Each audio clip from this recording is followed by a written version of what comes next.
ધોરણ 10 વિષય ગુજરાતી માધ્યમના બાળકો માટે માર્વેલ 2025, જેમાંથી આજે આપણે પેપર નંબર 1ના વિભાગ સીનું સોલ્યુશન મેળવીશું.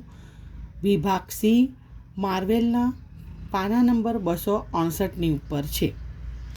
પેપર નંબર 1 વિભાગ સી વ્યાકરણ વિભાગ રહેશે, જેમાં 33થી 40 પ્રશ્નો વૈકલ્પિક રહેશે. એટલે કાઉન્સમાં ઓપ્શન આપેલા હશે, તમારે યોગ્ય વિકલ્પ પસંદ કરીને ઉત્તર વહીમાં માત્ર અને માત્ર જવાબ લખવાના રહેશે. પ્રશ્ન નંબર 33, નીચેના શબ્દોની સાચી જોડણી શોધીને લખો. આશીર્વાદ અને બીજા નંબર પર છે દૂરબીન. 34મો પ્રશ્ન, ગંગા વત્તા ઉદક શબ્દની સાચી સંધિ જોડો. ગંગોદક. પ્રશ્ન નંબર 35, ત્રિકોણ શબ્દનો સમાસ ઓળખાવો. ત્રિકોણ એટલે કે 3 ખૂણા, આગળ આંકડો આવે એટલે દ્વિગુ સમાસ. પ્રશ્ન નંબર 36, બંને શબ્દોના જોડણી ભેદે થતો અર્થભેદ જણાવો. પાણી એટલે નીર, જળ, અને પાણી એટલે હાથ.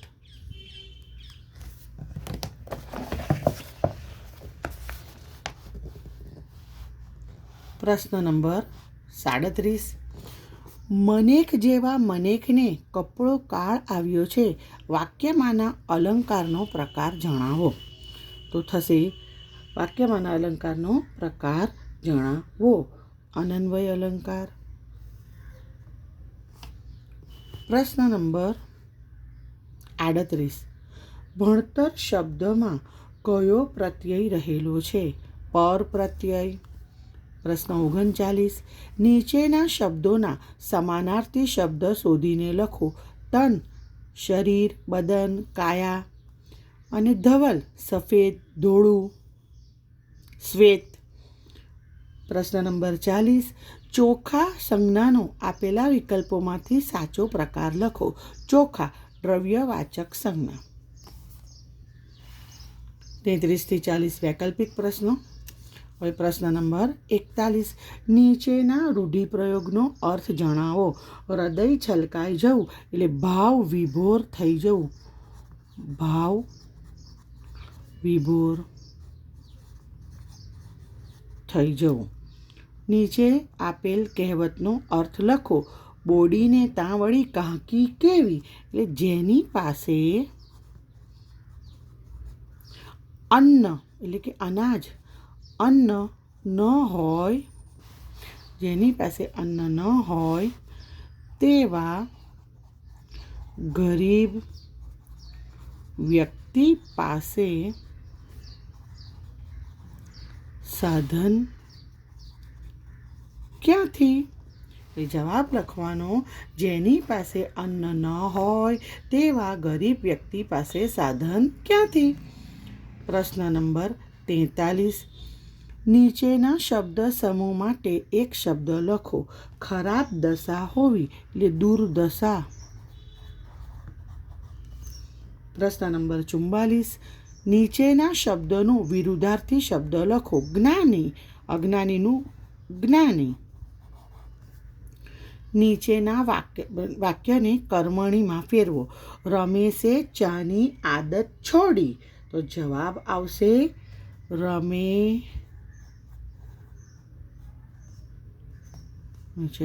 રમેશથી ચાની આદત છોડાય. 45મો પ્રશ્ન, રમેશથી ચાની આદત છોડાય. 46મો પ્રશ્ન, કોણ એટલે જવાબ આવશે કોણ. તળપદા શબ્દનું શિષ્ટ રૂપ લખો. પ્રશ્ન નંબર 47, નીચેના વાક્યમાંથી વિશેષણ શોધી તેનો પ્રકાર જણાવો. ગોવિંદને મોકલી ગાયનું પાશેર ઘી મંગાવ્યું. પાશેર એટલે આશરે 125 ગ્રામ, એટલે 125 આંકડો કહેવાય, એટલે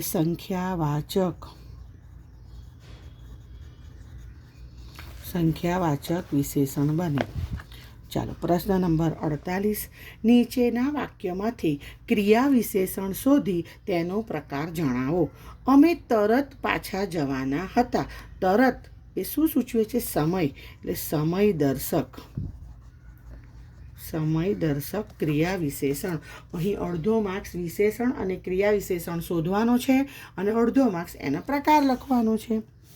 આગળ વધીએ. પ્રશ્ન નંબર 49.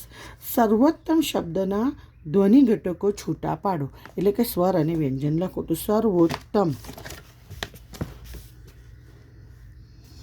તો લખવાનું સ વત્તા અ વત્તા ર વત્તા વ વત્તા ઓ, સર્વો થયું. હવે તમ, સર્વોત્તમ ત વત્તા ત વત્તા અ વત્તા મ.